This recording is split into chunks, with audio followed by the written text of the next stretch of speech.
Boa, muito bem. Estamos aqui com o Pedro Erp, ex-executivo de marketing, atual fundador aí da LifeOS, topou bater um papo com a gente. Acho que vai ser um papo bem interessante, ainda mais pra gente, pra galerinha de dados aqui sair um pouco da bolha e falar um pouquinho sobre outras coisas. Então acho que vai ser um papo legal. E junto aqui para bater esse papo, a Bárbara Moraes topou ajudar a gente nessa missão aqui. Mas antes de mais nada, Pedro, queria que você contasse um pouquinho de você e tal, se apresentasse aí para quem não te conhece ainda. Maravilha. Obrigado, Edu. Obrigado, Bárbara, aí pelo convite. Prazer. Bom, sou nascido petropolitano e mudei para o Rio de Janeiro com 6 anos de idade. Mas, bom, minha vida profissional começou lá na Ambev. Entrei na Ambev no ano de 2000, logo depois da fusão da Brahma com a Antártica, né? Um momento bem interessante, assim, animado. Foi um privilégio enorme, né, ter participado dessa história da companhia, né, que cresceu bastante entre 2000 e hoje.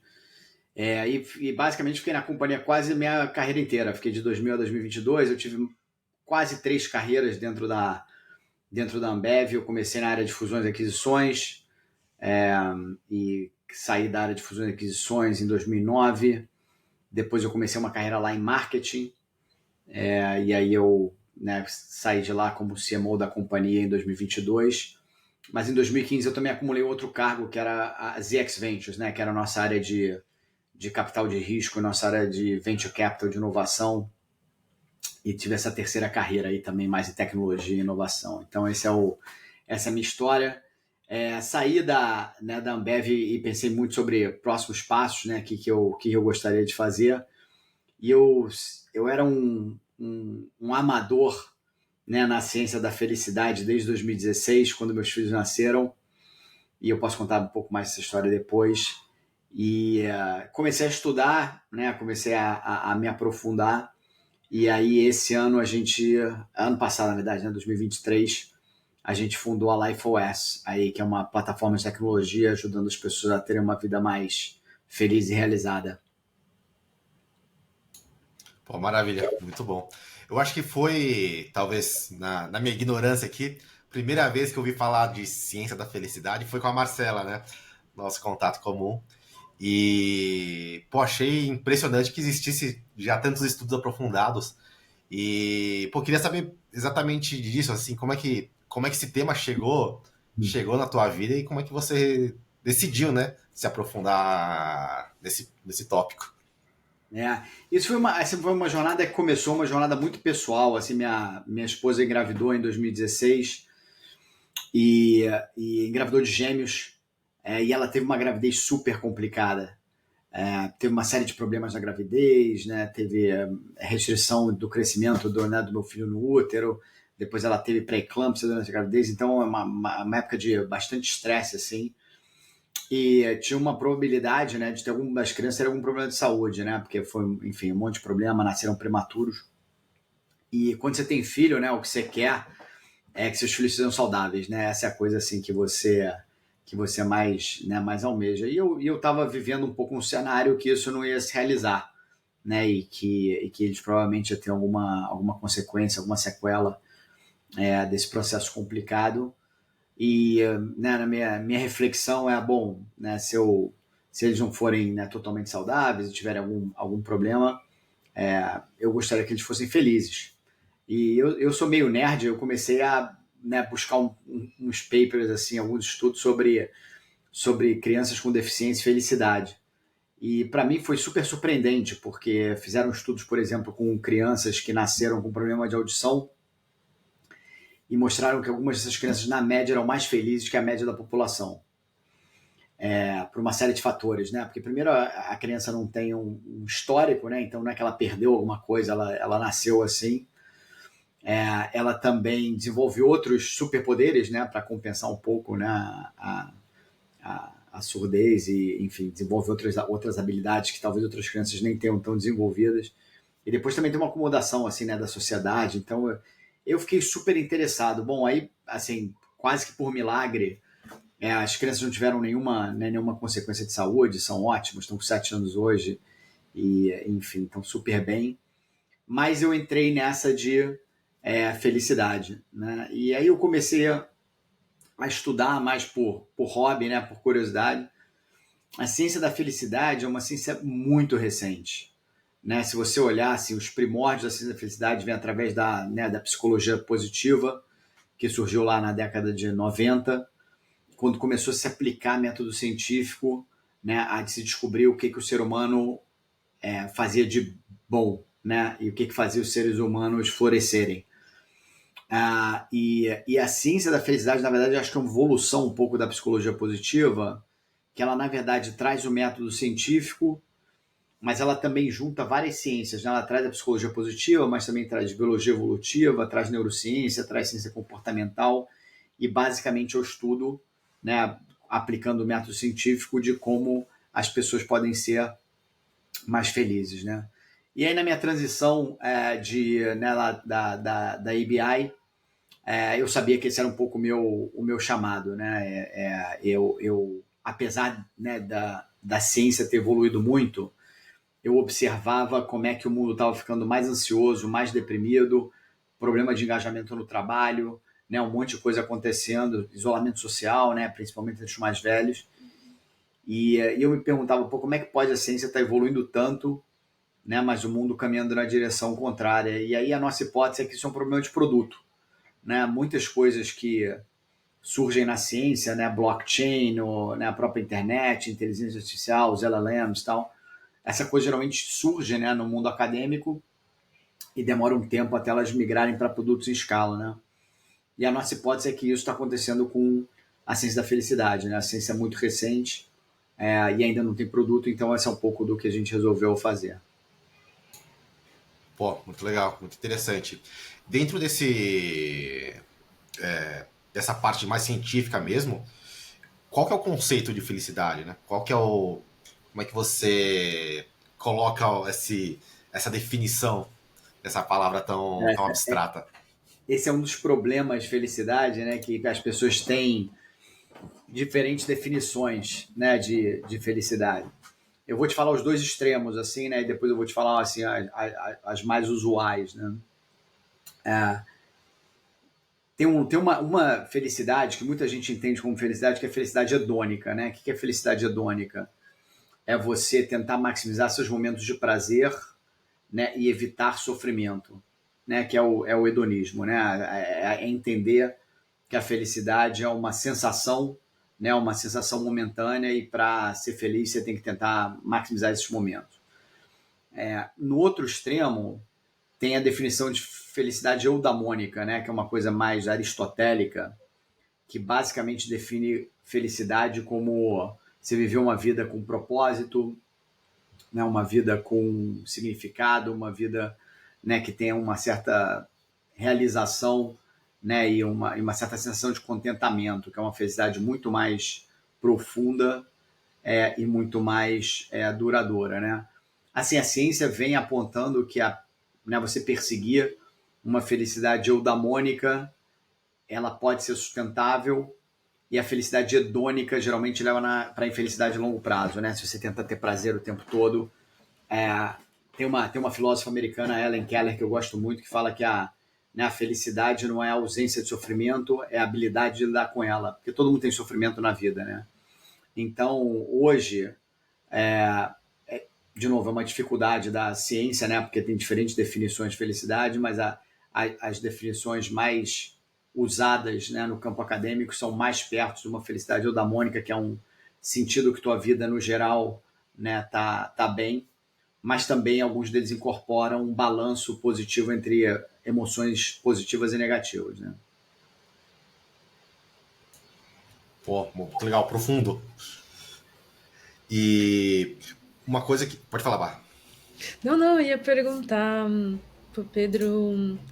Isso parte também muito da ideia de que talvez a gente consiga então controlar, né, esses elementos que compõem a felicidade, esse equilíbrio entre prazer e dor, entre ter tarefas difíceis. Então, parece que parte um pouco essa ciência parte um pouco disso, né? Essa é uma coisa, às vezes, um pouco contra-intuitiva, sabe? Saiu um estudo que mostra que as pessoas que são muito obcecadas, né, e perseguem a felicidade de maneira direta são mais infelizes que as pessoas que não perseguem a felicidade de maneira direta e não são muito obcecadas com felicidade, né? E qual é a conclusão do estudo? A conclusão do estudo é que você tem que perseguir a felicidade de forma indireta, né? Essa é a mesma coisa assim, né? Quando você, né, quer ver a luz do sol, se você olhar diretamente para o sol, né, a sua vista não, né, não comporta, né? Então você tem que olhar, né, a luz do sol de forma indireta, né? Olhando o azul do céu, o reflexo numa floresta, enfim, né? E a ciência tem uma certa convergência de quais são os pilares que você deveria perseguir na tua vida que vão acabar te levando à felicidade, né? Então tem essa frase que diz que né, happiness is not to be pursued, it ensues, né? Que você não deveria perseguir ela, ela é consequência de outras coisas, né? E o legal é que assim, a ciência é razoavelmente recente, né, da felicidade, mas existe uma convergência muito grande dos estudos sobre felicidade em quais são os fatores que realmente impactam a sua felicidade, né? Eles são basicamente 5 ou 6, tá? Dependendo de quem você, né? Tem vários modelos, tem o Perma Model lá do Martin Seligman, tem o Spire Model do Tal Ben-Shahar, tem vários acadêmicos com modelos diferentes, mas basicamente os fatores são 6, né? Saúde física, saúde mental, espiritualidade, você ter um trabalho gratificante, né? Você ter relacionamentos, e aí tem um que é mais né, tem um pouco mais de discussão que é sobre segurança financeira. Né? Segurança financeira tem alguns estudos.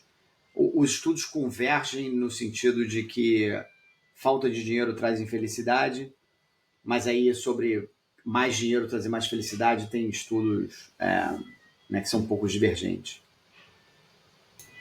Pô, muito legal. Me lembra um pouco aqueles estudos da teoria integral do Ken Wilber. Vocês me lembrou um pouco dessa pegada, assim, né? Nossa escola, a gente começou com um curso justamente de design de experimentos, né? Porque achar todo mundo acha, né? Um monte de coisa. Mas tanto a ciência quanto os dados estão aqui para ajudar a gente a de fato reduzir as incertezas ao máximo possível. E eu tenho muita curiosidade de como são esses estudos sobre felicidade. Eles são baseados em experimentos? Se sim, tipo, que tipo de experimentos podem ser feitos para estudar felicidade? Assim, eu estou fazendo o primeiro mestrado do mundo em felicidade, né? E o meu mestrado aqui nos Estados Unidos eles chamam de Master of Arts e não Master of Science, porque ele mistura, né, a aplicação do método científico, né, e o método rigoroso, né, baseado em evidências com aspectos relacionados à filosofia e outros, teologia, outros campos de conhecimento que também trazem conhecimento sobre ciência da felicidade, né? Mas, assim, o estudo da ciência da felicidade como ciência, ele hoje é tão rigoroso quanto qualquer estudo em psicologia, em neurociência, etc, etc, né? São, né, aqueles controles randomizados, estudos de controles randomizados, são, né, os laboratórios, né, todas as principais faculdades do mundo hoje têm laboratórios, né, que estudam felicidade. Então é uma ciência, né, tão robusta hoje em dia quanto qualquer outra. Acho que minha dúvida, quando eu pergunto tipo de experimentos, assim, é se eu quero ver, por exemplo, se a saúde física impacta a felicidade, beleza, eu consigo separar, né? Tipo, o grupo pode se exercita, outro não. Qual que é a métrica, né? O que eu posso usar para medir se uma pessoa, um grupo é mais feliz ou menos feliz? É um questionário? Como é que eu faço para saber, né? Tem várias métricas, né, de felicidade. As mais usadas, tem uma que chama o Cantril Ladder, né, que é a escada do Cantril, que as pessoas chamam do Subject Life Satisfaction, né, ou Subject Life Evaluation, que é basicamente uma pergunta super simples que diz, olha, né, de 0 a 10, onde 0 é a pior vida que você poderia viver e 10 é a melhor vida que você poderia viver, em que degrau, né, você está. Essa é a métrica, por exemplo, né, a Gallup, ela faz aquele World Happiness Report todo ano e o Control era a principal métrica né, de felicidade, né? E às vezes você mistura isso também, porque o que acontece? Isso a pessoa racionaliza, né? Então, quando você pergunta, vem cá, quando você está feliz 0 a 10, ela fala, não, no geral, na minha vida eu posso estar bem, ou em relação ao meu vizinho eu posso estar bem. Então, é uma métrica que é meio complicada. Então, às vezes, também eles misturam isso com a métrica de positive affect, que é a frequência de emoções positivas que você tem na vida versus emoções negativas, né? Então, de novo, acho que diferentes estudos usam um pouco de diferentes metodologias para acessar a felicidade, mas essas são as métricas mais conhecidas. Bom, interessante. Deve. Desculpa, Edu. Mas deve ser um desafio principalmente por ser, pelo que eu entendi, uma ciência interdisciplinar, né? Então a gente está falando de neurociência, de psicologia, de biologia, então que já tem diferentes métodos, né? Então você vai combinar isso e claro, tem seu poder, mas também talvez desafios ali de como medir, né? É muito complicado, assim. Eu, quando comecei o mestrado, né? O Tal Ben-Shahar, meu professor do mestrado, ele é pouco do pioneiro. Ele deu aula durante 20 anos em Harvard sobre felicidade. Ele é um dos pioneiros, PhD em psicologia positiva. E eu perguntei para ele, eu falei, pô, felicidade é a maior necessidade humana, né? Quando se pergunta pesquisa sobre a necessidade humana, a felicidade sempre vem em primeiro lugar. E tem mestrado hoje em dia no mundo de tudo, né? Você tem mestrado de arquitetura em bambu, né? Você tem um monte de coisa. E aí eu falei, pô, como é que, né, em 2022 se tem o primeiro mestrado do mundo em felicidade, né? E ele estava explicando um pouco que, primeiro, que a ciência é uma ciência razoavelmente recente, que tem impacto, mas, por outro, essa dificuldade de ser uma ciência interdisciplinar, né? Porque as faculdades elas ficam em muitos silos, né? E aí tem seus departamentos e cada um acredita uma coisa, né? E o de psicologia não gosta de neurociência, a neurociência não gosta de psiquiatria, enfim, tem aquelas brigas entre departamentos. E você trazer, né, uma disciplina que, na verdade, é uma agregação, né, de outras disciplinas é muito complicado no ambiente acadêmico, né? Então, é realmente uma dificuldade até para o estudo, né, da felicidade. Você falou de 2022, só me veio uma coisa aqui na cabeça. Já saiu algum estudo de como esse período de pandemia afetou a felicidade ou essa parte nas pessoas? Saiu. Inclusive ontem saiu um estudo da Gallup sobre isso e realmente foi um período muito complicado, né? E depois voltou e agora está caindo de novo, né? O nível de satisfação com a vida no geral aqui nos Estados Unidos, né? Eu estou falando dos Estados Unidos. Mas o período de pandemia afetou, né, o mundo inteiro. Quando você olha lá o World Happiness Report, você vê que tem um efeito grande.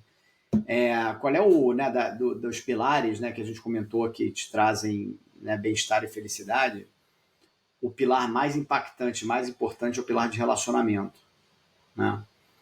E contato digital, né, e relacionamento virtual com as pessoas não substitui o relacionamento, né, ao vivo. E esse foi um dos grandes impactos na felicidade durante a época da pandemia, né? Então as pessoas realmente se isolaram, tiveram menos contato e isso teve um impacto importante. Eu imagino. Isso impacta igualmente, tipo, a parte, tipo, imagina que criança, né, principalmente informação ali de sociabilização, deve impactar tanto quanto, se não mais, né, ali os adultos para esse contato digital. Hoje, assim, a população que está mais afetada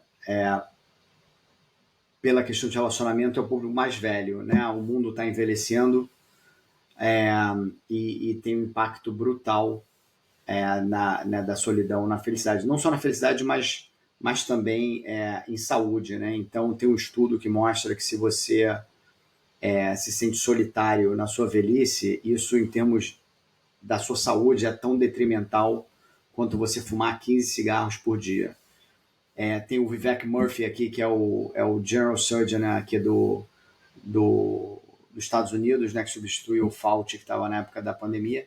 Essa é a bandeira dele número 1, o impacto de isolamento social e solidão na saúde das pessoas, né? Então esse é realmente o público mais velho que está sendo mais afetado, né? Porque acaba que, né, criança, né, e quando você tem trabalho, você acaba invariavelmente você tem um círculo de relacionamento, né? Tem um antropologista famoso que é o Robert Dunbar, que criou lá o Dunbar Number, que é o número de relacionamentos que você tem na média na sua vida.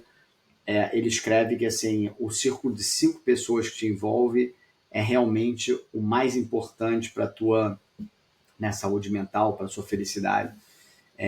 E quando você está no ambiente de família ou no ambiente de trabalho, você tenta manter, né, ou é mais fácil manter esses relacionamentos. Quando você fica mais velho, é mais complicado, né? Você comentou sobre relações, né? E aí me veio aqui uma reflexão sobre essa diferença entre questões internas, né, ou individuais e externas em relação à felicidade, né? Imagino que seja não um embate, mas uma discussão boa em relação a o que poderia talvez influenciar mais, assim. Que inclusive é uma discussão, se você for para a sociologia, sempre tem uma discussão em relação a, putz, o que influencia mais? É o indivíduo ou é o externo, né, que determina ou influencia quem a gente ou como a gente se sente ou se comporta, né? Então, imagino que deva ser uma boa discussão. Assim, tem um estudo que é bastante conhecido da Sonia Lubomirsky, que ela tenta, é um estudo de gêmeos, né, que foram separados na infância, ou seja, geneticamente são iguais, você consegue avaliar um pouco o quanto é genético e o quanto são fatores externos, né?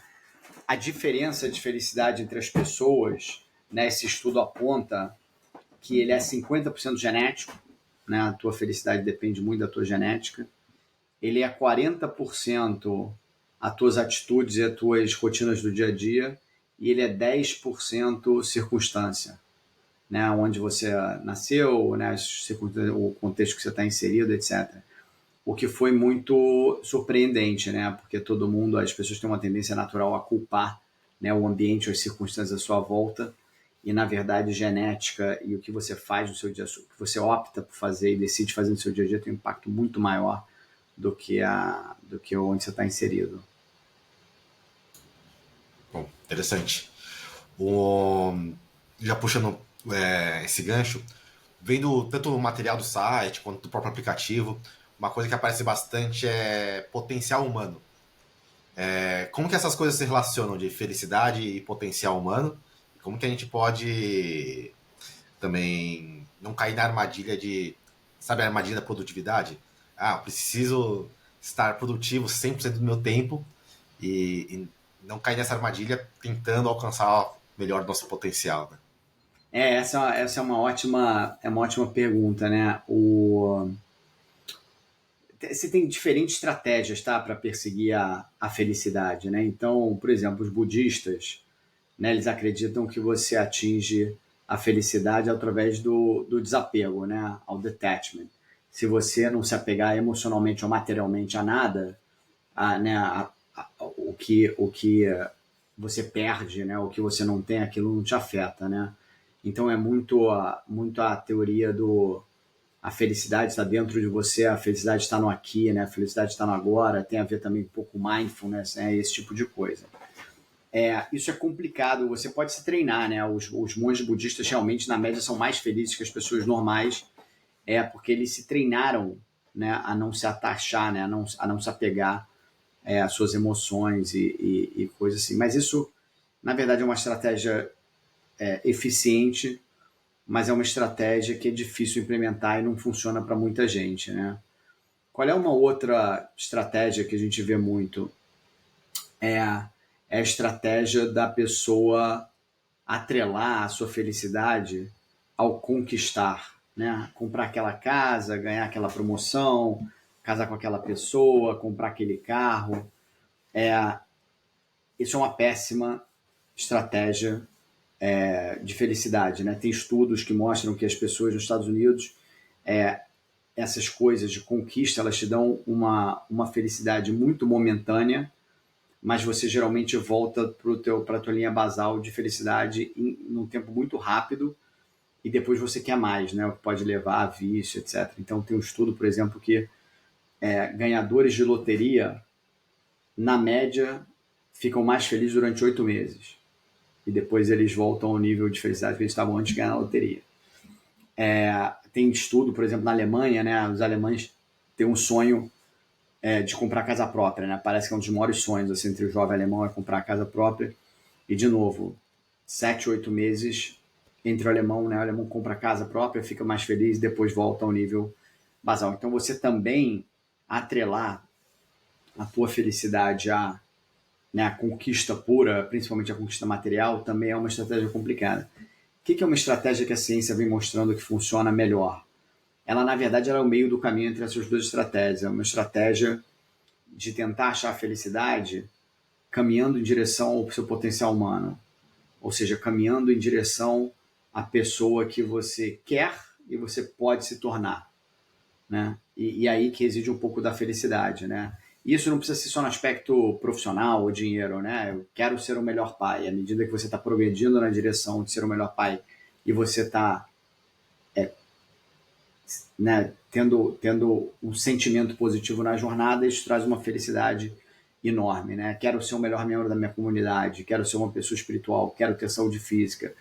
Então, você caminhar na direção da pessoa que você quer se tornar é um pouco da estratégia, né? Então, a gente fala muito isso porque para você caminhar na direção da pessoa que você precisa se tornar, você precisa gerenciar a tua vida, né? E é isso um pouco que o nosso negócio está tentando fazer, a criar, né, um produto que ajude as pessoas a gerenciar a vida para caminhar na direção do seu potencial humano. E agora um desabafo pessoal é como saber que pessoa eu quero me tornar. Eu ia perguntar isso também, Edu. Olha, tem um monte de jeito, né? Assim, tem um empreendedor que se chama Sunil Gupta que eu gosto muito. Ele fala do Dharma, né? No hinduísmo, ele fala que no Dharma, o Dharma prega que você tem o dever sagrado na vida de descobrir a sua essência, descobrir a chama que você tem dentro de você e usar ela para iluminar o mundo, né? Que é um pouco a crença que a gente tem um propósito na vida, tem um papel, né, nessa vida e enfim, né? E a jornada da vida é caminhar na direção desse propósito, né? Desse potencial humano. Tem uma das ferramentas que assim, a gente vê que as pessoas mais gostam, né? Tem um monte de maneiras de você descobrir ou construir o seu propósito, né? Porque você pode construir também o seu propósito. Uma delas não sei se vocês conhecem, mas é a filosofia japonesa do Ikigai. Né, e o Ikigai, ele, enfim, ficou muito popular agora, né, no estudo sobre por que Okinawa é o lugar que tem mais supercentenário do mundo, né, no mundo, e eles atribuem parte disso à filosofia do Ikigai, mas basicamente, eles desde muito cedo em Okinawa ensinam, né, as crianças a perseguir o seu Ikigai, que é a sua razão de viver, o seu propósito, né? E eles meio que ensinam que esse Ikigai tem que ter 4 características, né? A sua razão de viver, a sua ocupação. Você tem que ser bom, né, naquilo que você faz, então o ser humano tem uma necessidade natural de progresso humano, né, e de autorrealização, e se você não é bom na coisa é complicado de você ter esse sentimento. Tem que ser alguma coisa que você gosta de fazer, né? Porque, de novo, geralmente você, né, principalmente se o seu propósito for ligado à sua ocupação, se você está 8 horas por dia infeliz fazendo, é difícil de você né, fazer bem. Aquilo deve ser alguma coisa que o mundo precisa. De novo, o ser humano tem uma necessidade de impactar positivamente o mundo ao redor dele. e tem que ser alguma coisa que funcione financeiramente, né? Porque, de novo, a gente falou que não necessariamente dinheiro traz muita felicidade, mas falta de dinheiro traz infelicidade. Então, essa autorreflexão e essa filosofia do Ikigai é uma das que a gente vê que ajuda bastante as pessoas a descobrirem ou a construírem o seu propósito.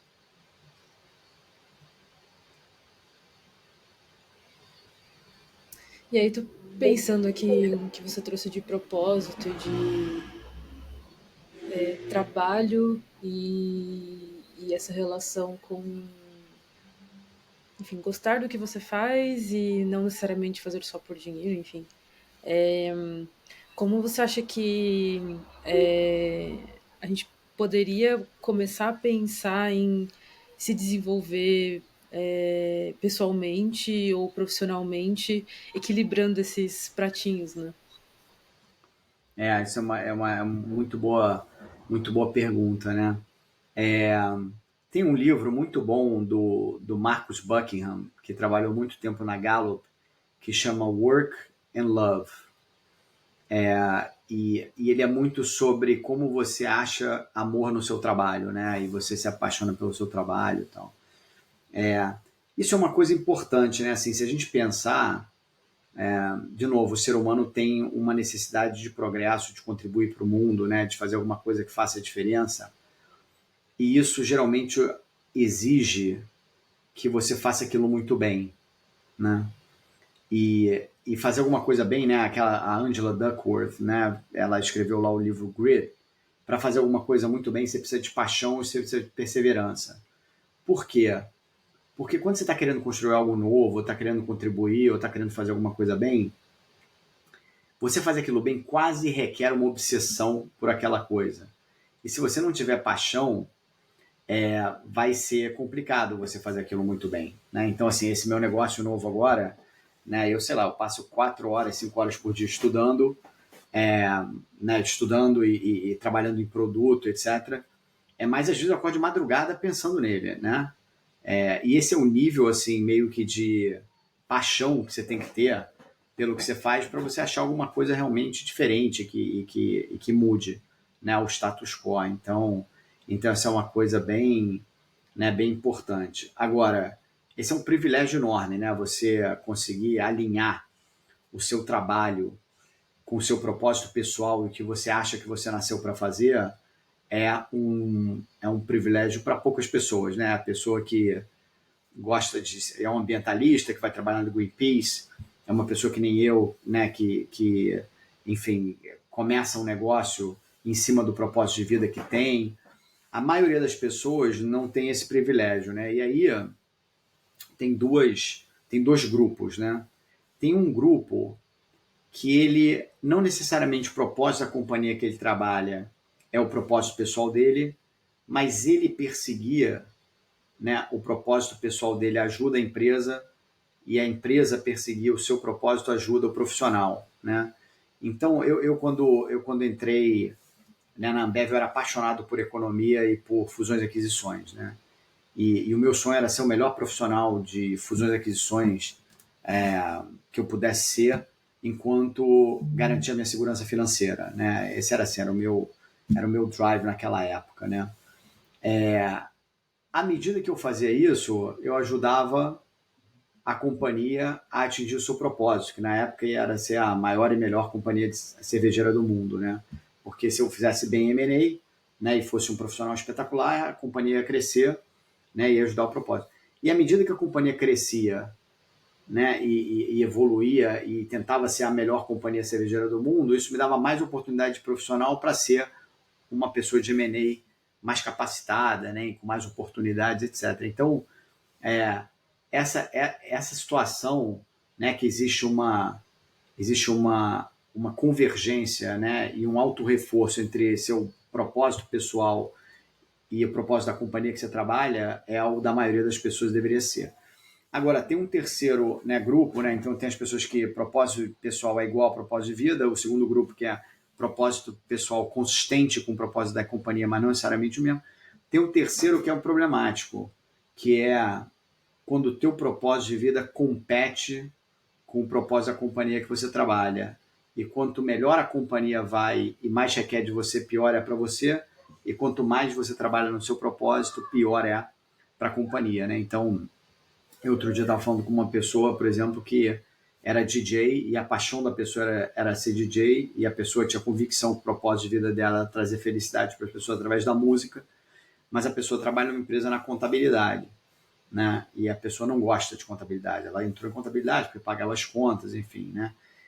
Isso é um perde-perde, né? Porque assim, à medida que cada vez que a companhia vai crescendo, vai exigir mais, né, das pessoas da contabilidade, vão ter que fazer mais esforço, vão ter que administrar áreas maiores, né, problemas maiores, e isso vai tirar o foco da pessoa da música, né, de ser DJ. E à medida cada vez mais que a pessoa for dedicar tempo a ser DJ, né, e a fazer, né, a dedicar a sua paixão, menos tempo a pessoa vai dedicar à contabilidade da empresa, né? Então, esse é meio perigoso, né?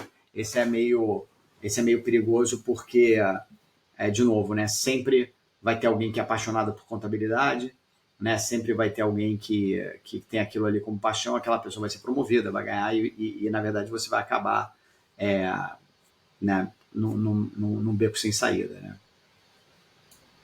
Eu E imagino às vezes que. até. Vai lá, Edu.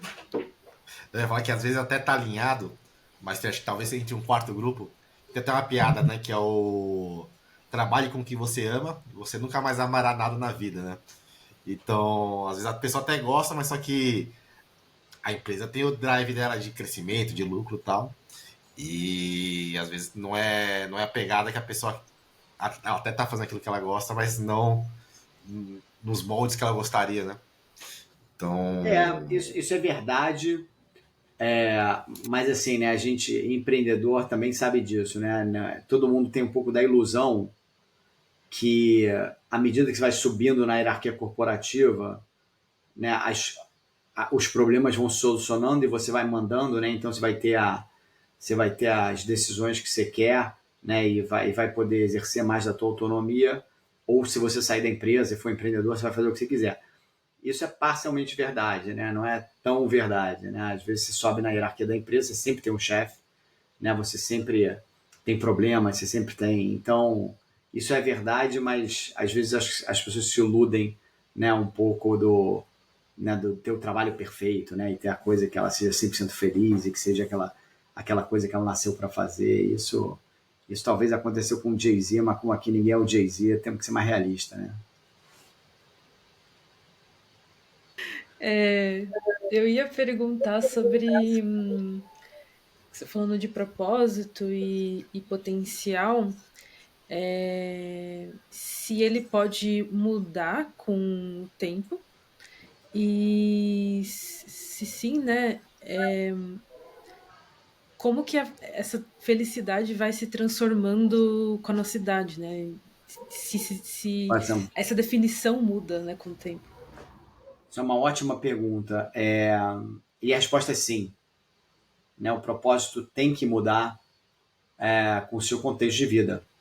Né? E isso é um grande problema. Às vezes as pessoas ficam na inércia e não mudam o seu propósito de acordo com a vida delas e com as circunstâncias delas. Né? Então, quando você. A gente tem trabalhado com propósito com muita gente, né? E tem alguns arquétipos assim de propósito. Né? Quando a pessoa é jovem, geralmente a pessoa está muito focada em crescer profissionalmente, né, de preferência com alguma coisa que ela gosta de fazer e atingir a segurança financeira, né? E isso é muito né, quero ser um bom advogado, quero ser, né, um bom cientista de dados, né? Isso é o que eu nasci para fazer e quero conquistar minha segurança financeira. Bom, quando nasce filho, né, aí talvez o trabalho é muito importante, mas a família também começa a ser importante. Então, o teu propósito de vida não pode ser só trabalhar e conquistar a sua segurança financeira, né? Você tem um outro aspecto que é amar e ser amado pelas pessoas que o cercam, né? Principalmente filho, esposa, etc, etc. Então, o propósito, ele é temporal, né? Ele depende do teu contexto, o mundo que está à sua volta e o que é importante para você naquele momento. E geralmente tem um problema, né, das pessoas, bom, tenho família agora, mas meu propósito ainda é ser o melhor profissional do mundo, né? E aí isso cria uma ruptura. Um dos estudos mais consistentes na ciência da felicidade é sobre a progressão da felicidade na idade. E como é que é a curva, né, geralmente, da vida das pessoas? As pessoas começam com uma felicidade razoavelmente alta, essa felicidade vai caindo nos 30, 40 anos. Aos 46 anos, geralmente, é o vale, e depois vai subindo de novo. E a época mais feliz das pessoas é quando a pessoa é bem velha, né? O que é exatamente o contrário do que você acha, né? Quando você tem 20, 30 anos, você fala, não, quando eu tiver 40, eu vou ter dinheiro, eu vou ter uma família, eu vou ter comprado as coisas, vou ser feliz, tal. É exatamente o contrário, aquele é o vale da curva, né? E por que esse vale acontece? Exatamente pelo que você mencionou. A pessoa começa a vida, a pessoa tem, né, profissão é importante, a pessoa tem muitos sonhos, a pessoa tem relacionamento, não tem muitas obrigações, e a pessoa, né, tem um certo nível de felicidade, né? Tem atividade física, saúde não é problema nessa época, a pessoa está jovem e tal. Quando chega lá no midlife, o que acontece? Vários aspectos da vida da pessoa começam a competir pela atenção e pela energia dela, né? Porque a pessoa continua querendo, né, se dar bem profissionalmente e atingir segurança financeira, mas aí começa a ter família, né? Ou os pais vão ficando mais velhos, alguns probleminhas de saúde começam a aparecer, né? Aos 40, 50, você vai fazer um check-up, tá com colesterol alto, tá com pressão alta, e pô, preciso agora fazer exercício também. Você, né, espiritualidade, algumas pessoas falam, né, pô, acontece alguma crise, as pessoas começam a se perguntar sobre a espiritualidade, e aí várias coisas começam a acontecer e a pessoa não para pensar o que realmente é importante para mim, o que eu vou fazer bem e o que eu vou fazer na média, né? Porque fazer bem 100% das coisas que impactam a felicidade no midlife é impossível, né? Isso é a grande crise da meia-idade, né? Que as pessoas deixam algum desses pratinhos cair, tem divórcio, os filhos abandonam, ou a pessoa se decepciona, é demitida, tem um problema de saúde e tal. E aí o interessante é que depois disso, né, essa curva volta a crescer. Por quê? Né? Tem dois fatores nesse crescimento da curva depois de 40, 50 anos. Né? Primeiro é que você não se ilude mais que a vida é só momentos bons. Então você aprende que a vida e felicidade não é só momentos bons, é você saber navegar os momentos bons e os momentos ruins, que eles são inevitáveis. Né? Então você começa a aceitar a vida como ela é. E a segunda é que você começa a adotar estratégias para rever os buracos que você deixou. Né? Então começa a tirar um pouco o pé do trabalho, começa a dedicar um pouco mais à família, vai fazer um esporte. Né? Então essa é um pouco da curva, geralmente. E é engraçado esses estudos porque existia uma hipótese que isso era generacional, né? Então, assim, as pessoas que têm 40 anos hoje estão infelizes porque, né, viveram uns 20, 30 anos né, ruins, e também falavam, não, isso depende do país, né? Porque o país está numa crise, e aí os jovens, né, estão felizes porque é período de prosperidade e tal. E fizeram esse estudo em um monte de país, e fizeram geração depois de geração, e a curva é exatamente a mesma através das gerações e através dos países, né? O que mostra que realmente é o ciclo da vida, né? Bom, por essa eu não esperava. Pô, que legal. Eu conheço esse estudo bem porque eu tenho 46 anos, então assim, eu estatisticamente sou para estar no fundo do poço. Pelo lado bom, daqui só melhora, né? É isso aí. Muito bom. Indo mais assim para uma parte prática e tal, e até acho que pegando um pouco da LifeOS, quais são as estratégias, né? E porque você falou bastante de gerenciar, né? Gerenciar o tempo. Então acho que a gente está falando de hábito, rotina, o que a gente incorpora. Você consegue trazer um pouco assim de estratégias práticas que podem otimizar assim o dia a dia, né, das pessoas? Claro. Assim, a primeira coisa, né? O gerenciamento de vida requer 3 pedaços, né? Requer você saber onde você quer chegar, requer você, né, se planejar um pouco para chegar lá, e requer você criar os hábitos e as rotinas que vão te levar até lá. Na verdade, o mais importante dos 3 é a criação dos hábitos e rotinas que vão te levar a ser uma pessoa feliz, né? Então, assim, mesmo que você não tenha muita noção de onde você quer caminhar, se você adota hábitos, né, de fazer bem o seu trabalho, de ter saúde física, de relacionamentos, você vai caminhando na direção correta, que geralmente leva à felicidade, né? Então, o Aristóteles falava que você é o que você faz repetidamente, né? Então, assim, a sua identidade é formada pelos hábitos que você tem no dia a dia. Então, não tem muita escapatória de você se tornar quem você quer ser, que não seja pela criação de hábitos, né? A gente, né, você quer ser um escritor, não adianta você pensar que você é um escritor ou querer ser um escritor. Você é um escritor se você senta na mesa e escreve 10 páginas por dia e publica livros, né? Você quer ser um maratonista, não adianta você pensar que quer ser um maratonista, querer ser um maratonista. Você é maratonista se você corre maratonas, né? Então, é tudo sobre hábitos, né?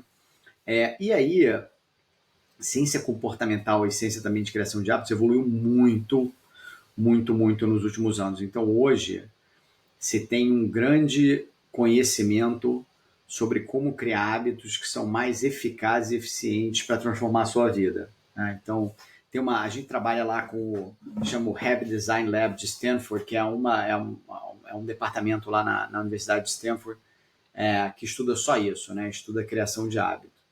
E aí, se eu tiver que falar para vocês assim, tem dois lados, né? Um é que hábitos criar, que eu falei um pouco daqueles 6 pilares, né? Então, cada um dentro dos 6 pilares tem um monte de hábitos que são comprovados pela ciência que te fazem melhorar naqueles pilares. Mas a outra coisa é como criar esses hábitos, né? E aí, todo hábito, ele tem 3 componentes, tá? O primeiro, todo hábito tem que ter um gatilho. Você tem que ter alguma coisa que te lembra de executar aquele hábito. Se você não executa aquilo, você esquece, né? Então, assim, eu tomo aqui uns suplementos de vitamina à tarde. Cara, eu não vejo notificação, eu desligo minha notificação do celular, então é um problema eu esquecer de tomar a vitamina à tarde, né? Então, hoje, obviamente, que eu tenho o meu negócio, eu boto aqui um alarme e tal, e aí o meu alarme é um trigger, né, para eu tomar a vitamina. O trigger pode ser contextual, ele pode ser um trigger, né, de local onde você está, e ele pode ser até um outro hábito, né? Tem muita gente que adota uma estratégia que chama habit stacking, que eu vou adotar um hábito depois de um hábito que eu já tenho, né? Então, assim, entrei no carro, boto cinto de segurança, estou saindo de casa, dou um beijo na minha esposa, chego em casa, né, falo com meus filhos. Então, às vezes você coloca um hábito em cima de outro, escovo o dente, eu uso fio dental, né? Então, esse é o primeiro aspecto da criação de hábito, né? Você tem que ter um gatilho, tem que ter alguma coisa que te lembre de executar o hábito. A segunda coisa sobre o hábito em si é que o hábito você precisa repetir, né? Ou seja, precisa ser um comportamento recorrente. Ele precisa ser eficiente para te levar, né, aonde você quer ser, a identidade que você quer formar. E ele precisa ser o menos desprazeroso possível, tá? E aí a explicação um pouco de neurociência, né? Vou te dar uma analogia. Hábito, né? A gente tem... Os hábitos são comportamentos inconscientes, né? Você não usa o teu cérebro pré-frontal para hábito. E como é que acontece isso? Por que acontece isso, né? Porque o teu córtex pré-frontal é a parte que mais usa energia no cérebro, e o teu cérebro ele é 2% da tua massa corporal, mas ele é 20% do teu consumo de energia diário. A gente tem um princípio básico de conservação de energia, então tudo que o cérebro fala, eu posso automatizar e não usar cognição, ele vai tentar fazer isso. Como é que isso acontece, né? Se o cérebro vê que você está fazendo a mesma coisa sempre e que você está tendo uma satisfação em fazer aquilo, ele vai falar, essa pessoa vai continuar fazendo isso todo dia, eu vou automatizar esse comportamento para não continuar gastando cognição, né? Então, você vai criando, né, essas sinapses do comportamento, né? É como se fosse um rio, né? Se você está numa floresta, né, e aí começa a chover, começa a se formar um riachinho, né? E ele é pequenininho e tal. À medida que vai caindo mais, aquele leito vai se formando. São as sinapses neurais do teu hábito, né? E aí, depois, mesmo que seque, né, aquele rio, quando chover de novo, vai seguir o mesmo leito, né? Então, isso é o problema do vício, por exemplo, né?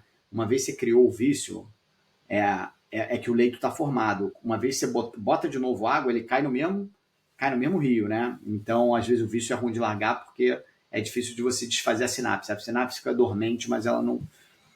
Então, a melhor maneira de você criar hábito é você fazer alguma coisa consistentemente, e é melhor fazer pouco sempre do que fazer em alta intensidade de vez em quando, né? Porque a sinapse se cria com consistência e não com intensidade necessariamente.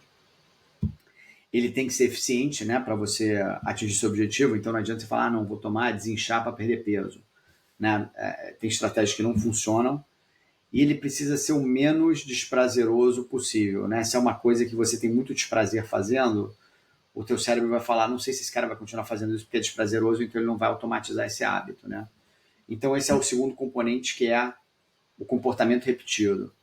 E o terceiro é o reforço positivo que a gente falou, né? O reforço positivo é, depois de você fazer o hábito, você precisa ter alguma associação que te dá um prazer. Isso pode ser fabricado, tá? Não precisa ser um reforço positivo natural. Então, uma coisa que acontece, por exemplo, em corrida, né? Tem pessoas que produzem muita endorfina na corrida e a endorfina te dá uma sensação de bem-estar. Então, tem várias pessoas que voltam a correr porque querem aquela sensação da endorfina. Então, o reforço positivo é a endorfina. Tem pessoas que têm menos geração de endorfina, então às vezes você precisa de um reforço positivo depois da corrida. Se você falar toda vez que eu correr, eu vou tomar uma água de coco, o teu cérebro não entende o que é corrida e o que é água de coco. Para ele aquilo é um comportamento. Você corre e toma água de coco. Então ele vai falar, esse cara vai correr todo dia, porque ele está tendo prazer no geral do comportamento. Então, assim, um monte de coisa aí, mas né, no app a gente colocou muito essa ciência do design de hábito, mas hoje em dia é muito mais fácil de criar hábito do que no passado. Porque no passado você usava um pouco da tua intuição, né? E a tua intuição diz o quê? Ah, quer perder peso? Então fecha a boca, né? Faz exercício que nem um maluco 7 vezes por semana, que você vai perder 4 quilos em um mês. E não funciona, né? Eu acho que eu tenho bastante problema nisso, porque, pô, vou começar a fazer exercício, por exemplo. Aí, beleza. Aí eu vou pesquisar calçado, vou ver quais são os melhores treinos, arrumo minha rotina, vejo qual que é o melhor lugar para fazer, qual que é o melhor tipo de exercício. A hora que eu terminei de planejar, já cansei. Então nem começo a fazer. Mas eu acho que é isso de exagerar na primeira dose, eu acho, né?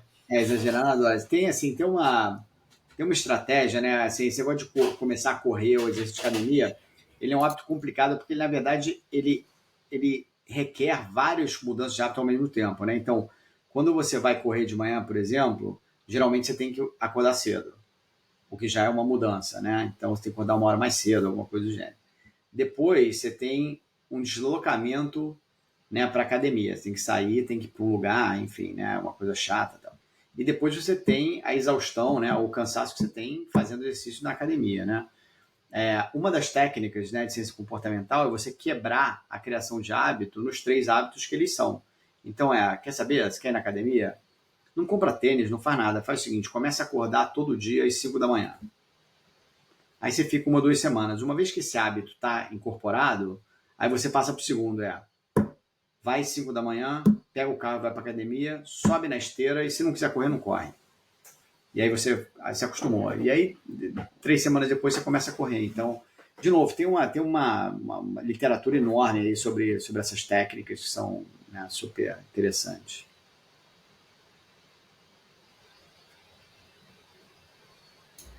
Pô, você falando de a gente falando de caminhar e levantar cedo, só uma anedota aqui que outro dia eu e Edu tínhamos que levantar cedo e foi muito mais simples para mim pelo hábito de acordar cedo para ir caminhar e muito difícil para ele, assim, eu fico, meu Deus, será que eu vou ou não? Então, mostra muito isso que você falou, tipo, eu já tô acostumada, ele não, e aí foi muito mais fácil para mim levantar. Isso é a força do hábito, né? É absurdo, é absurdo. Quem que levanta de manhã para subir um mirante, O meu Deus? interessante, o mais interessante do hábito é o seguinte, é que você tem um período inicial, né, que ele é meio doloroso, né? Ele requer um certo esforço.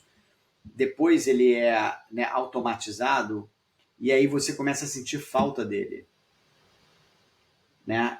Então é muito bom, porque se você adota hábitos positivos, é até o contrário. Às vezes você tem que se segurar para não fazer demais daquele hábito positivo, né? Então, sei lá, eu, por exemplo, né, botar cinto de segurança quando eu entro no carro. Cara, eu entro no carro, eu automaticamente boto cinto. Se tem alguma coisa que eu não tô botando cinto, eu acho esquisito, né? Me sinto estranho. Falo, pô, cadê meu cinto? Me sinto meio, né? Tem gente, né, começa a correr. Nunca correu. Começa a correr e faz provas. Daqui a pouco a pessoa se estoura, né? Tem uma lesão e tá correndo com lesão. e quer fazer, né? Então o corpo começa a falar, esse hábito é bom, né? E ele começa a sentir falta do hábito bom, né? Então, hábito realmente é uma coisa muito poderosa para te levar onde você quer, e você tem que tomar até cuidado, né? Porque às vezes ele te leva até longe demais. Imagino que não deve demorar muito também para algo virar um hábito, né? Acho que eu li uma vez É, por volta de 20 dias, não sei se é isso mesmo. tem vários estudos assim sobre tempo de criação de hábito, e depende muito da pessoa e depende muito do tipo de hábito, mas assim, entre 30 e 90 dias é onde os estudos apontam mais ou menos que é necessário você repetir para você deixar de sentir o desprazer de fazer aquilo. E acho que geralmente, né, quando a gente pergunta para as pessoas, principalmente resoluções de ano novo, assim, tem essa parada de exercício e tal. E uma coisa, e agora puxar para o nosso lado aqui, de estudar, né, dessa parte de desenvolvimento pessoal. E acho que uma coisa que acaba sendo uma barreira quando a gente está falando de estudo é essa parte de tempo, né? Então, essa parte de gerenciamento de tempo. Pô, você é uma pessoa que fez mestrado ali no sendo executivo e tudo mais, como é que você enxerga de estratégia para as pessoas conseguirem encaixar esse momento de aula e até de força de vontade para estudar sozinho, por conta própria, em determinados momentos? É assim, né, isso é uma coisa conhecida, né? Você pergunta lá para o Warren Buffett a razão do sucesso dele, ele fala que ele estuda 8 horas por dia, né? Ele lê 8 horas por dia, 500 páginas, sei lá, por semana, enfim. Cara, o estudo é uma coisa fundamental. Se você olhar o sucesso das pessoas, né? Você tem, basicamente, principalmente depois, né, de uma certa fase da vida que você está numa coisa mais mecânica e mais processual, ela depende de três coisas, fundamentalmente, né? Ela depende do o que você decide fazer, o teu foco, né? O que você vai se envolver, o que você não vai se envolver. Ela depende, segundo, quão preparado você está para tomar aquela decisão, né? Ou para fazer aquela coisa que você tem que fazer. E o terceiro é o teu nível de energia que você tem, né, para tomar aquela decisão e ter a melhor decisão cognitiva que você pode naquela coisa que você está fazendo, né? Então, assim, o estar preparado para fazer alguma coisa é basicamente aprender. E aprender é estudar e ver a prática de pessoas que executam muito bem, né? Benchmark, enfim, você está do lado, você ter chefes, etc, etc. Então, para mim, eu falo, né, lá para o meu time, eu falo, se vocês não estão estudando 2 ou 3 horas por dia, vocês não vão chegar a lugar nenhum, né? Porque você ser muito bom em alguma coisa requer maestria, né? Requer ser muito bom naquilo, e aquilo requer esforço e prática, né? Todo mundo fala do Malcolm Gladwell das 10 mil horas, né? Na verdade, aquilo é um estudioso de excelência chamado Anders Ericsson, que ele fala da prática deliberada, né? E você precisa de 10 mil horas de prática deliberada sobre aquilo que você quer fazer muito bem, né? Então, assim, eu pessoalmente estudo, né, às vezes 2, 3, 4 horas por dia, tanto o estudo científico, né, formal, quanto olhar as pessoas que estão fazendo o que eu quero ser executado, porque você tem que estar preparado para endereçar os desafios que você tem, né? Oh, muito legal. E agora, além de uma escola, a gente é uma escola voltada para dados, né? Então, já puxando para essa parte assim, o e até uma coisa que você falou lá bem no começo da nossa conversa, uma coisa que está explodindo aí acho que foi uma das coisas com uma adoção mais rápida, né, dos modelos de linguagem, os grandes modelos de linguagem, o chat GPT. Como é que você está vendo esse tipo de ferramenta no desenvolvimento pessoal? Isso está sendo benéfico? Isso está mais atrapalhando que ajudando? Já existe algum estudo nessa linha? Olha, não vi estudos ainda. Posso te falar um pouco da minha experiência pessoal, né? Eu acho o ChatGPT um grande copiloto, né? Assim, antigamente, como é que se aprendia, né? Você lia livro, né? Fazia um curso, né? E você basicamente estudava, né? Hoje tem 1 milhão de formas de você aprender, né? E aí eu vou te falar qual é a minha metodologia, né? A minha metodologia é o seguinte: primeiro eu entendo o que eu tenho que aprender dado os desafios que eu tenho, né? Então eu tenho que aprender sobre engajamento e retenção em app, né? Que é uma coisa importante, né, para gente. Eu tenho que aprender sobre design de produto, eu tenho que aprender sobre ciência comportamental, eu tenho que aprender sobre ciência do bem-estar. Então eu defino mais ou menos o que eu tenho que aprender para endereçar meus desafios, né? Depois, você tem uma ferramenta que é o ChatGPT, né? Então, você pode no ChatGPT falar quais são as melhores fontes, os melhores vídeos, os melhores livros, etc., sobre esse tema, né? E você pode perguntar perguntas diretas para ele, né? Falar, olha, quais são as maiores mecânicas de engajamento de app de alta retenção, né? Você pode usar ele para isso também.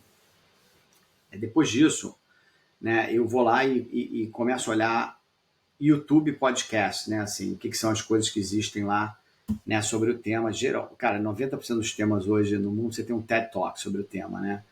E aí você olha um TED Talk, 14, 20 minutos. Depois eu olho coisas mais aprofundadas. Aí eu vou em sumário do livro, né? Vou em podcast.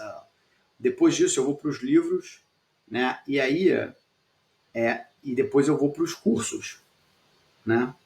E aí eu vou meio que na sequência. Então, 80% o que a gente está estudando e tentando fazer, que é life management, o desafio é que é mega amplo, né? Você meio que fala de tudo, né? Isso é um desafio grande porque é impossível você se especializar em behavioral science, em produto, em wellness, né, em rotina, enfim, em neurociência. Então, o que a gente, né, faz no time geralmente é a gente tem especialistas, mas as pessoas, no geral, têm que ter um conhecimento, né, X sobre uma variedade de temas. Então, a gente, né, tenta se informar, né, e trocar conhecimento no nível de profundidade X, e depois, dependendo da sua atribuição específica, você tem que ir profundamente curso né, e materiais mais específicos fazem uma mega diferença, né? Vou abrir o coração aqui, porque você falou de YouTube, TikTok e tal. E o pessoal até brinca comigo, porque uma das coisas que mais me desmotiva são palestras motivacionais, né? E eu acho que, sem querer ofender as pessoas, mas provavelmente já ofendendo, esse papo de coach de Instagram e tal, às vezes existe entre aspas, nessa parte de desenvolvimento pessoal, existe um lugar fácil que essa galera acessa, né? Como que a gente consegue discernir ali, separar o que é esse coach de Instagram, que no fim tá ali para vender curso, ou nem isso, ele só quer virar influenciador, de dicas reais, estratégias que realmente vão ajudar a pessoa. Como que a gente separa isso e... Olha, sei lá. vou te falar só para você ficar chateado comigo aqui, ó. Positive Psychology Coaching. Tem que ler esse livro aqui essa semana para o meu mestrado.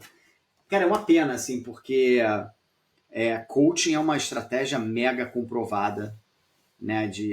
Positive Psychology Coaching, ele mistura, né, coaching com a psicologia positiva, né? Então, tem aquele framework, eu não sei se você conhece, do Grow, né?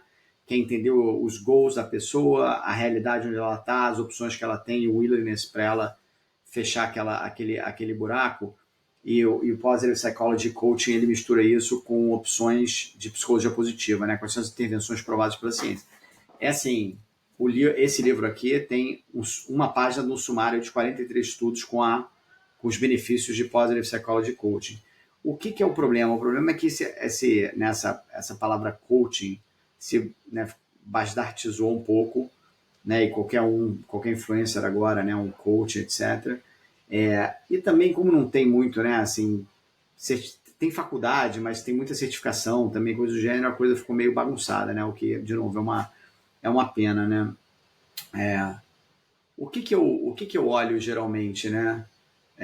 Eu olho duas coisas assim, né, para as pessoas, né, que eu me inspiro, que eu sigo, etc. Uma delas é essa pessoa tem algum background acadêmico, né? Essa pessoa é um estudioso desse tema ou não, né? Então, assim, a pessoa fez um mestrado, a pessoa, né, participa, o Adam Grant, né, em psicologia, né, aquele Andrew Huberman, né, em optimologia. Então, são influenciadores que têm um mega background acadêmico, estudaram aquilo a vida toda, né? É, porque às vezes, né, o cara não precisa ser um praticante daquilo que ele fala para entender muito, né? Então tem muito professor de business school, por exemplo, que é um estudioso de business. Ele nunca tocou business, mas ele entende muito porque ele estudou 500 businesses, né? E ele tem até mais uma visão mais ampla que às vezes um CEO que foi sempre CEO na mesma indústria, né? Então essa é uma coisa que eu olho, né? Assim, o coach tem um background sobre aquilo que ele está falando, né? Ou não. E a segunda coisa é aquela pessoa aplicou aquilo, né, aquele conhecimento dele alguma hora, com resultados, né, extraordinários ou positivos, né? Então, essa é a segunda variável, né? Pode ser uma ou outra ou as duas, né? Agora, a pessoa que virou influenciador, né, sem nunca ter feito negócio com resultados extraordinários ou não tendo conhecimento acadêmico sobre aquilo, é complicado, né? Então tem gente hoje em dia vendendo curso de tudo, né? E o cara nem tem um background acadêmico, nem é um cara que praticou aquilo com sucesso enorme, né? Aí o cara fica rico vendendo curso, em vez de ficar rico fazendo aquela coisa que ele fala que ele faz bem, né? Então, complicado. É muito difícil. Mas eu fugi total do assunto porque realmente só falei, deixa eu só desabafar aqui. Mas voltando para a parte dos dados, e aqui uma das coisas que a gente trabalha bastante aqui também é a parte de machine learning, né, de inteligência artificial. Existe, e aqui é muito curiosidade mesmo, né? Você tem conhecimento de algum modelo preditivo dessa parte de machine learning que aplicado à felicidade? Dá um exemplo assim, quais que pequenas ações que eu faço hoje que eu, de repente algum modelo poderia interpretar, puta, isso aqui pode ser uma barreira lá na frente, isso aqui pode atrapalhar. Existe alguma coisa, Você existe tá, isso nessa linha? você tá revelando os nossos segredos aí do que a gente está fazendo, hein? Opa, vou saber. Olha,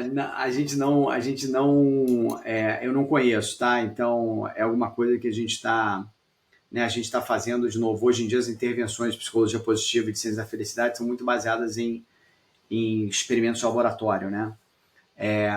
Mas tem uma oportunidade, eu acho, enorme para isso, né? De criar modelos preditivos. Então isso é realmente algo que a gente está desenvolvendo, né? A gente tem uma pessoa né, que é PhD e professor de inteligência artificial e machine learning trabalhando com a gente.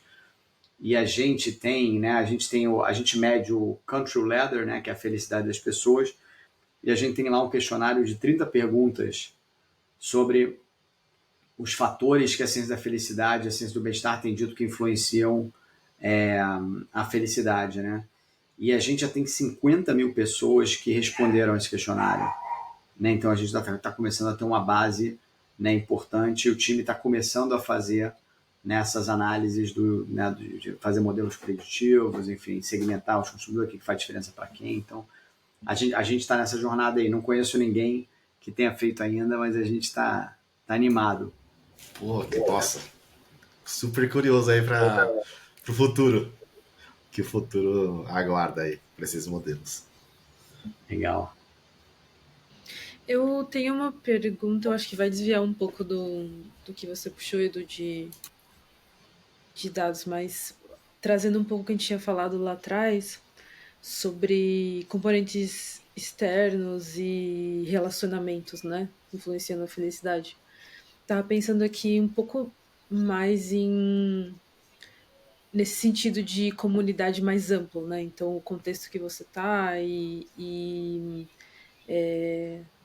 não sei, alguns exemplos, estabilidade econômica ou não, crise climática. Então,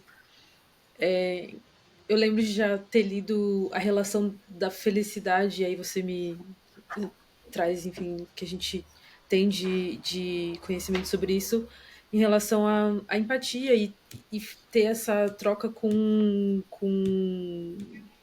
a comunidade mesmo, com o entorno que você tá mais amplo, né? Fora 5 pessoas mais próximas. Aí eu fiquei pensando em relação a esse olhar de otimização individual versus se doar para o seu contexto, né? Como que poderia pensar em equilibrar esses dois, né?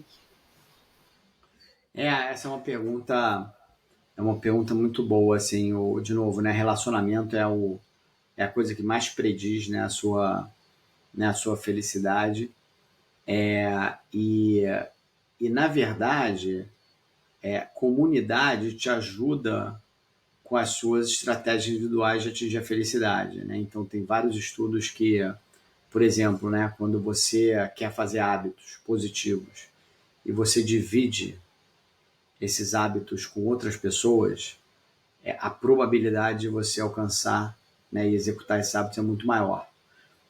Então você primeiro tem uma coisa de responsabilidade, né? Quando você divide com alguém, você não quer criar uma dissonância cognitiva entre quem você está dizendo que você é, né? E quem você está, como você está agindo, né?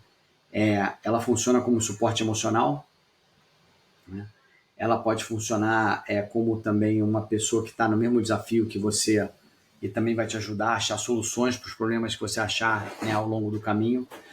Então tem um aspecto muito importante né, da importância, né, do seu contexto e do seu redor para você atingir seus objetivos, né? E tem um outro aspecto quanto a isso, que é as pessoas te influenciam muito, né? Tem os estudos, a gente estava falando sobre disciplina ontem, e tem vários aspectos de disciplina que são aspectos individuais, né? Teu nível de autoconfiança, né? Até a tua condição fisiológica, etc, etc. Mas o contexto ele influencia muito os seus comportamentos e a sua disciplina, né? Então, assim, tem estudos aqui nos Estados Unidos que mostram que a probabilidade de você ter obesidade se você nasce numa família obesa é enorme, né? É óbvio, né? Porque tem né, os hábitos alimentares, o exemplo que você tem, né? O que você faz, etc, etc.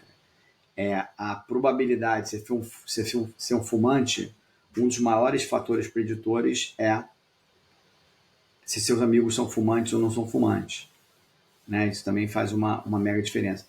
E tem um que é um estudo que, né, foi publicado recentemente, que até a sua performance ela é impactada pelas pessoas que estão à tua volta. Então, se você tem uma pessoa de alta performance sentada a 5 metros de você, a sua performance aumenta 15%. Se você começa a ter uma pessoa de baixa performance sentada a 5 metros de você, a tua performance cai 30%. Né? Então, você também está num contexto, né, né, que vai te levar para o caminho que você quer, é muito importante. Né? Tem aquele ditado antigo que diz que você, ao longo do tempo, você se torna a média das 5 pessoas que estão à sua volta. Né? E agora né, a ciência está mostrando que isso é razoavelmente verdade.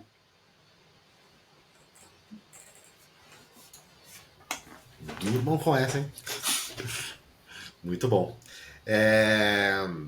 Já caminhando aqui para o encerramento, tem uma coisa que você acha que a gente deixou de perguntar, que você acha que é interessante comentar, em linhas gerais? Uma pergunta, né, que de vez em quando as pessoas me perguntam, né, é aquela coisa é tão óbvio, né? As pessoas querem ser felizes, né? E a ciência está mostrando o caminho, né? E por que não, né? Como é que por que não tem? Porque todo mundo não é feliz. Por que todo mundo não é feliz, né? Ou não é um pouco mais feliz, né? Do que é hoje. E, enfim, essa é a principal pergunta do nosso business, é o que a gente está tentando endereçar, né? E resolver. E tem uma série de fatores aí, né? Então tem tem uma coisa relacionada à falta de método, né? Você não seta. A gente fez uma pesquisa, 50% das pessoas não têm objetivo ou propósito de vida, outros 50% não planejam e outros 70% não criam os hábitos que vão levar elas para lá, né? Então, tem esse aspecto de método, tem um aspecto de... No trabalho, né? No trabalho a gente aprende a planejar, né? No trabalho a gente fala, olha, tem as metas lá, minhas metas, eu vou me planejar para chegar lá e eu vou executar no meu trabalho no dia a dia para chegar lá. E na vida pessoal a gente não tem isso, né? E um dos fatores que leva a isso é porque no trabalho a gente tem um chefe e a gente tem muito a perder, né? E na vida pessoal não necessariamente, né? Ninguém está falando qual é o teu objetivo de vida, qual é o teu propósito, então tem uma coisa de accountability aí também. E o terceiro tem uma coisa da natureza humana que né, disciplina, enfim, a gente não necessariamente tem, a gente não nasce com a motivação e a disciplina para fazer algumas das coisas que são necessárias, né? Então, assim, a felicidade vem através da nossa habilidade de executar coisas ou fazer coisas que a gente não gosta de fazer, né, invariavelmente. E isso vai um pouco contra a natureza humana também, né? Então, ainda não achamos a fórmula mágica, mas a gente tem várias hipóteses dos porquês e estamos tentando endereçar. Muito legal, depois acho que eu vou querer um papo só sobre disciplina, porque é uma coisa que me atormenta, acho que a vida toda, assim. Vou te dar a boa notícia. Ontem eu fiz uma aula sobre isso. A boa notícia é a seguinte: disciplina, ela é altamente treinável. Então, tem até uma área do cérebro que ela é responsável pela disciplina, e tem estudos agora mostrando que tem intervenções que você desenvolve mais aquela área do cérebro, né? Então, assim, pessoas que fazem dieta com sucesso têm aquela área, né, do cérebro maior, esportistas têm aquela área do cérebro maior, chama AMCC, a área do cérebro. E você tem coisas que você pode fazer para aumentar aquela área do cérebro e aumentar a tua tenacidade, a tua disciplina. Não é cirurgia no cérebro, não, fica tranquilo. Pô, pode matar. Eu queria uma pílula que aumenta a disciplina aí. Tá vendo, Edu? Tem jeito ainda. Essa é a coisa, né? A coisa é que você ter disciplina requer um pouco de disciplina. Então, esse é o problema. É o paradoxo da disciplina. Não tem pílula mágica. Infelizmente. E tem uma dica de livro, filme, que o pessoal que quiser se aprofundar, conhecer um pouco mais o tema, que você tem aí? Olha, tem um livro que eu gosto muito, foi lançado ano passado pelo Arthur Brooks, que é o professor também de Harvard de Ciência da Felicidade. Ele chama Strength to Strength. Não sei se foi lançado no Brasil ainda, mas é Arthur Brooks, Strength to Strength.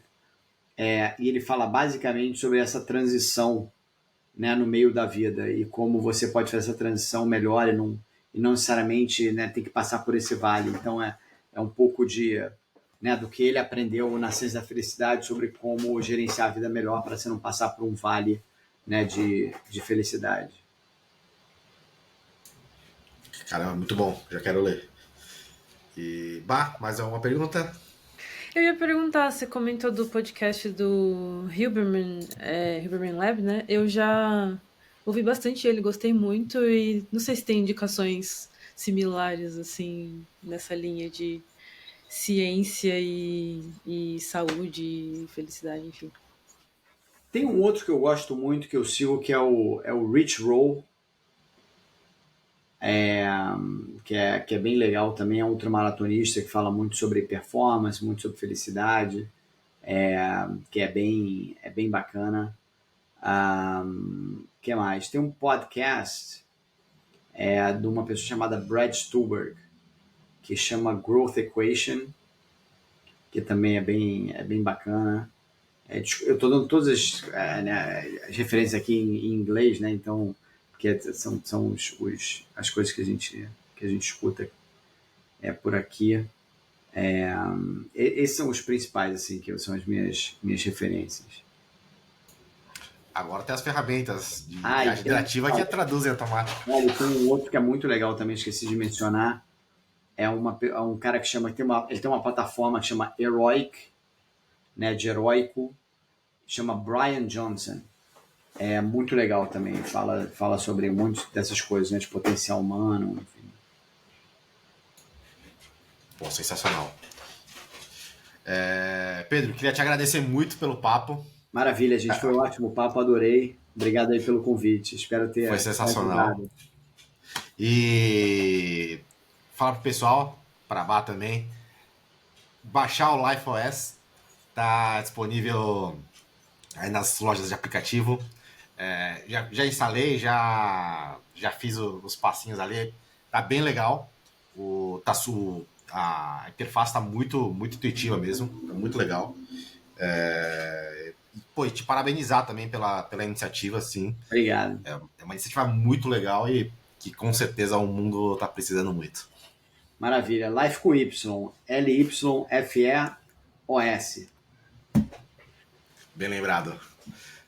Obrigado, Obrigado gente. demais, Pedro. Valeu, obrigado.